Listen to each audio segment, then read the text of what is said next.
If I make a corporate America diss track, who else jumping on? Send me your best 16. Storytimewsteph@gmail.com. Thanks in advance. They say I'm up next, no bitch, I'm right now. Storytime with Steph is on, turn it up loud. More than 5 seasons, still fucking up the game. United competition system in my own lane. Gangsta Spice, Steph, Steffi T all on the map. Smart, funny, poppin', and all I spit is facts. I'm always talking shit, cause these bitches stay capped. Now welcome to my show, guaranteed you're gonna laugh.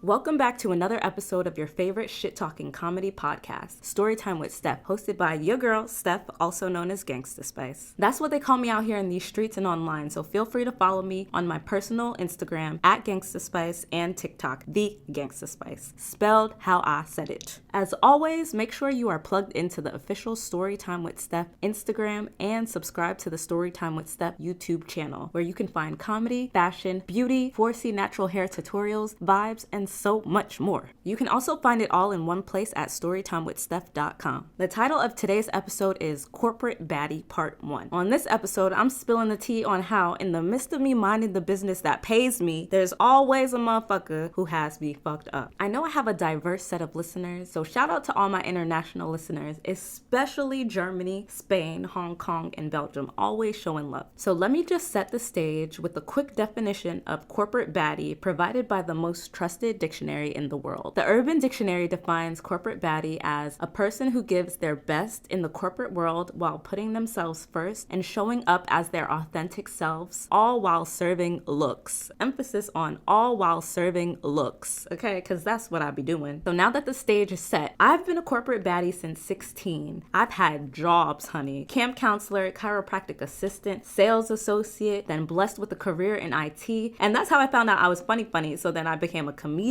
all while in my second career and passion as a lawyer. So, like I said, I've been a corporate baddie since 16. I was the first Black woman systems admin in a previous life, out here breaking barriers, shattering glass ceilings, busting down doors, and shitting on you hoes, all while serving looks. But to be honest, I have a love-hate relationship with corporate America. I love the pay, but they love to hate on me, especially when I used to work in an office setting. From minimum wage to however much I get paid in this big age, I always knew the value of $1 and how to keep things professional. Okay, I learned professionalism at a very young age, and some of y'all never learned it, and it shows. I say all that to say, we're gonna start with the Gangsta Spice quote of this episode. The Gangsta Spice quote of this episode is, "When they go low, we go to HR." I've never been above going to HR and or filing a complaint when these coworkers or superiors start talking to me crazy.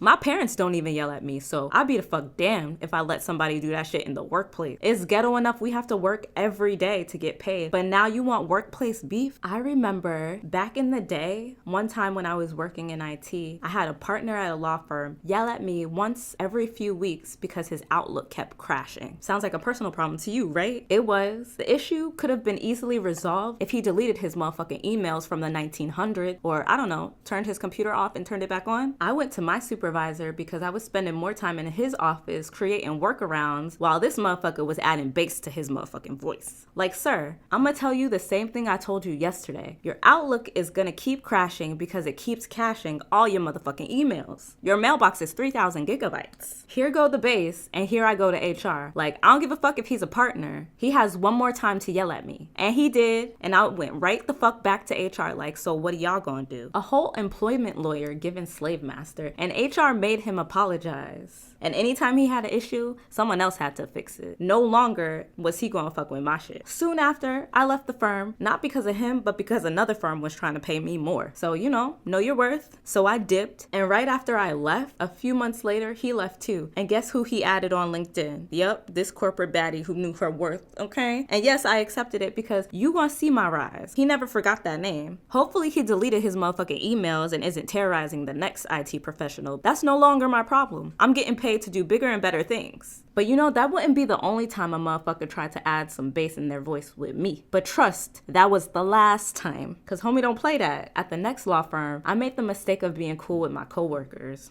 That's why they say no one at work is really your friend. This coworker, a woman, I think she was Asian. I don't know. Anyway, this coworker, a woman, she had been a systems admin for a few years now. A low-key vet. We was cool. We would talk and, chat every now and then. It was always good vibes vibes around her up until it wasn't. So every year there's a partner conference and they only pick the best IT professionals to work that conference. And obviously I was selected. It's always at some beautiful resort with some 5-star accommodations. You out here eating and drinking and living like a king or queen. So obviously I was selected because one thing about me, I'm going to get the job done. And I was one of the best of the best. So obviously I was selected. And my coworker was selected, but she was in charge of setting up the whole thing. Initially, she didn't see me as a threat because I'm young, nice, smart, and giving great vibes, all while serving looks. You know how I do. Y'all know the definition of a corporate baddie. And so that's what I was given. And every now and then she would compliment my fit. She complimented my fit plenty of times because my fit needed compliments. Like, you would see me and be like, damn girl, how you do that? You know, like I was just giving looks, casually looking fly all the time. Anyway, she never really saw me as a threat. She complimented my fit plenty of times until she realized that her man liked my fit as well, you know, and he was paying me all the mind. But that also sounds like a personal problem. Like, maybe you should dress better. Me and her man, we had a lot in common. He was really impressed at how many certifications I had and was currently working on. And can't nobody deny that he was feeling my swag, okay? Everybody was feeling my swag. It was just contagious. Like, you feeling my swag right now on the podcast.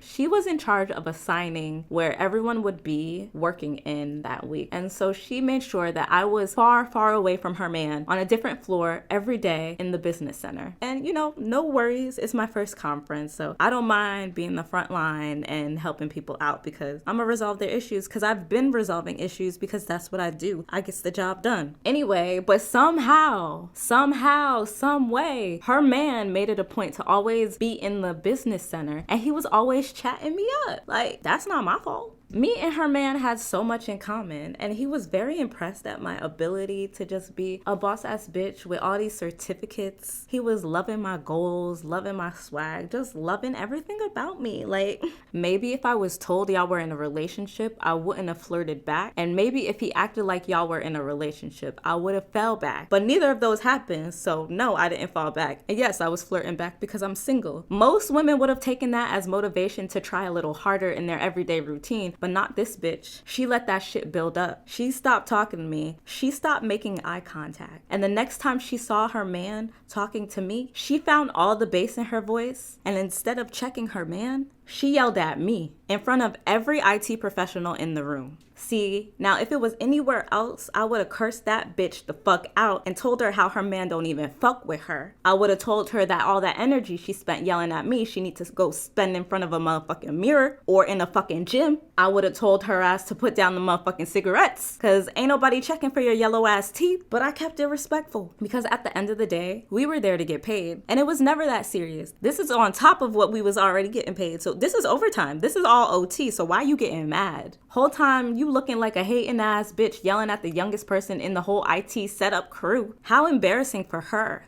How embarrassing for you. She probably thought she was given HBIC, but for real, she was given the weakest link. It took everything in me not to pop off because for real, if it was any other bitch in any other setting, but all I said was, never raise your voice at me again. And I left. She got all that misplaced anger and had none of that energy for her man that made it a point to talk to me every free second he had. Why wasn't he talking to you? Why aren't you talking to him about why he not talking to you? How is it that the boy is yours, but he acting like he want to be mine? I went back to my room though, enjoyed a nice bubble bath, and was talking hella shit on Snapchat. Clearly sis wasn't doing enough at home, but you know what? Insecure bitches already have it hard enough, so I'm not gonna add to her struggles. I told myself this time, I'm not going to HR. I'm not going to snitch. Clearly, she ain't doing what she got to do at home, so she got to deal with that shit. So I didn't snitch. But every person in the room that witnessed that shit snitched on my behalf. Okay? That's what you call staying in the motherfucking game. Fuck being a vet. Wrong is wrong, okay? And sis was dead wrong. That's what you call staying. Something she will never have in her relationship and at the job. Let me keep going. So fuck being a vet. Wrong is wrong. The next time I went into the office, I got a phone call from my supervisor saying that he was told everything. Look at God. He apologized and let me know that I never have to worry about that ever happening again. And the gag is 3 months later, she was gone, terminated, never to be seen or heard of again. Midday on a Monday. Fuck that bitch. Now she's an insecure and unemployed bitch. Now you gotta live off the boo that won't claim you. Who's that bitch? We don't know. We don't even remember her. Instead of asking me for tips on how to pull her nigga, now she's asking for cash tips. We literally are there because we can't afford not to be. Yet you want problems with me? Now you have problems with your bills. Now you have problems with your insurance. When they go low, we go to HR because somebody went to HR on my behalf and did the Lord's work. I didn't have to snitch on nobody. Just because I'm the youngest person, maybe the most junior person, it doesn't mean that you could talk to me crazy. No one gives a fuck that you have been at the role for 20 years. I was there for 20 minutes and you disrespected the shit out of me. Everybody saw that shit and now you're gone. Yeah, it's so easy to pop off on these hoes. And most of these hoes haven't been popped off on properly. Adding all that bass to your voice will not change the facts that your man never really wanted you, unclaimed and unmarried. Used all that bass for what? You will look like the weakest link and they will get rid of you because nobody wants to deal with that, especially not in this day and age. Okay, Karen, I understand that y'all are not used to seeing a highly educated, highly certified, beautiful black woman with a body that can dress well, but adapt. Let that be your motivation to be better, not bitter. Being insecure is never cute, and raising your voice at someone who is there to help you will never be the answer. Let that be a cautionary tale to y'all people who like to raise voices. You Karens and Kevins out here in this world. Don't nobody want to be yelled at? Do you yell at your children? Do you yell at your dog? So treat me with that same respect. Lower that fucking bass, or they will lower that fucking pay. Thank you for tuning in, and I'll catch you in the next episode, Corporate Baddie Part 2, because, I haven't said enough yet. I still got a few more things to get off my chest, so stay tuned for Corporate Baddie Part 2. In the meantime and in between time, make sure you are plugged in to the official Storytime with Steph Instagram and YouTube channel. Don't be afraid to keep it gangsta. Love you. Deuces.